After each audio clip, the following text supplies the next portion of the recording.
കേരളത്തിൻ്റെ ജനവിധി അറിയാൻ ഇനി വിരലിലെണ്ണാവുന്ന ദിവസങ്ങൾ മാത്രം. കേരളം ഏത് മുന്നണിക്കൊപ്പം തെരഞ്ഞെടുപ്പ് ദിവസം വരെ അറിയേണ്ട എല്ലാ വിശദാംശങ്ങളും പക്ഷമില്ലാതെ മൈഫിൻ TV നിങ്ങളിലേക്ക് എത്തിക്കുന്നു. പ്രത്യേക തിരഞ്ഞെടുപ്പ് അവലോകനം പോൾ പൾസ്. ശക്തമായ ത്രികോണ മത്സരം നടക്കുന്ന മണ്ഡലമാണ് ആറന്മുള മണ്ഡലം. LDFിന് വേണ്ടി സിറ്റിംഗ് MLA വീണ ജോർജും UDFിൽ അബിൻ വർക്കിയും NDAയിൽ കുമ്മനം രാജശേഖരൻ എന്നിവരാണ് രംഗത്തുള്ളത്. മൂന്ന് മുന്നണികൾക്കും തുല്യ സാധ്യത കണക്കാക്കപ്പെടുന്ന ആറന്മുളയിൽ ഭരണവിമർശനങ്ങളും വികസന വാഗ്ദാനങ്ങളും ഏറ്റുമുട്ടുമ്പോൾ ആരാകും വിജയി എന്നത് ശ്രദ്ധേയമാകുന്നു. തുളസി പ്രസാദ് നമ്മളോടൊപ്പം ചേരുന്നു. തുളസി, ആറന്മുളയിലെ പ്രധാന തെരഞ്ഞെടുപ്പ് ചർച്ചാ വിഷയങ്ങൾ എന്തൊക്കെയാണ്? കേരള നിയമസഭാ തെരഞ്ഞെടുപ്പിന് ഇനി ദിവസങ്ങൾ മാത്രം ബാക്കി നിൽക്കെ ആറന്മുള നിയോജക മണ്ഡലത്തിൽ പ്രചാരണ ചൂട് കനക്കുകയാണ്.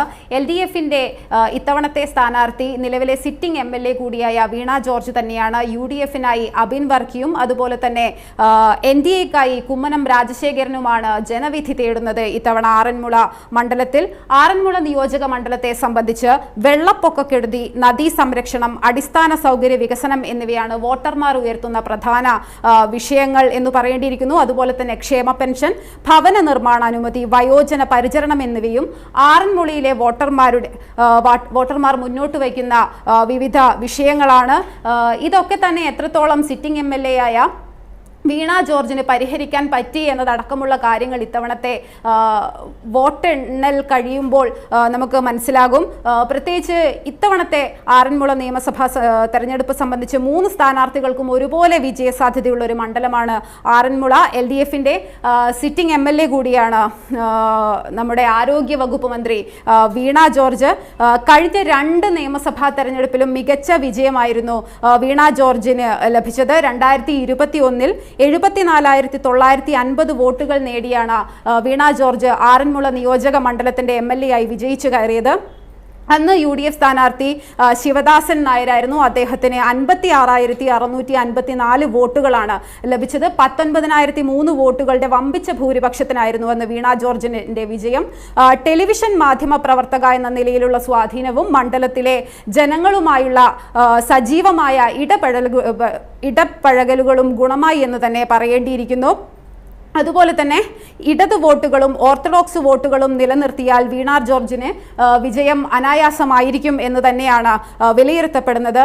എന്നാൽ ആരോഗ്യമന്ത്രി എന്ന നിലയിൽ എത്രത്തോളം വീണ ജോർജിന് ആറന്മുള നിയോജക മണ്ഡല വോട്ടർമാർ എത്രത്തോളം മാർക്ക് നൽകുമെന്നത് കണ്ടറിയേണ്ടിയിരിക്കുന്നു.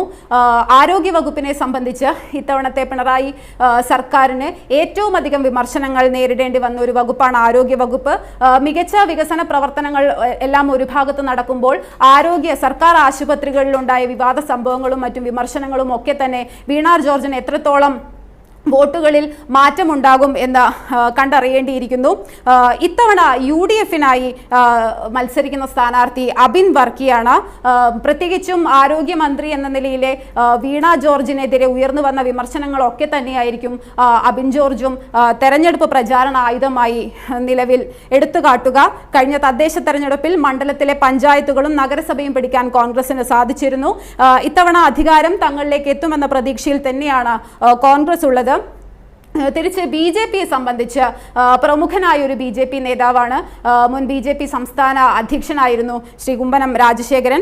അദ്ദേഹത്തിന്റെ വ്യക്തിപ്രഭാവം എത്രമാത്രം ആറന്മുളയിൽ പ്രതിഫലിക്കും എന്ന പ്രതീക്ഷയിലാണ് BJP ഇത്തവണയുള്ളത്. കഴിഞ്ഞ നിയമസഭാ തെരഞ്ഞെടുപ്പിൽ കുമ്മനം രാജശേഖരൻ നേമം മണ്ഡലത്തിലാണ് വിജയിച്ചത്. അദ്ദേഹം 2ാം സ്ഥാനത്ത് എത്തുന്ന ഒരു സാഹചര്യം നേമം മണ്ഡലത്തിൽ ഉണ്ടായിരുന്നു. BJPയെ സംബന്ധിച്ചും സിറ്റിംഗ് MLA ആയ വീണ ജോർജിനെതിരെ നിരവധി വിമർശനങ്ങൾ ഉയർത്തുന്ന ഒരു സാഹചര്യം ഉണ്ടാകും. ആരോഗ്യ മേഖലയിലെ വിമർശനങ്ങൾ തന്നെയാണ് ഏറ്റവും അധികം ആയുധമാക്കാനും സാധ്യത. വ്യക്തമാണ്. തുളസിയാണ് തെരഞ്ഞെടുപ്പ് അവലോകനവുമായി എത്തിയത്. എളുപ്പത്തിൽ സമ്പാദ്യം വളർത്താം. ഇന്ന് തന്നെ മൈഫിൻ TV ആപ്പ് ഡൗൺലോഡ് ചെയ്യൂ.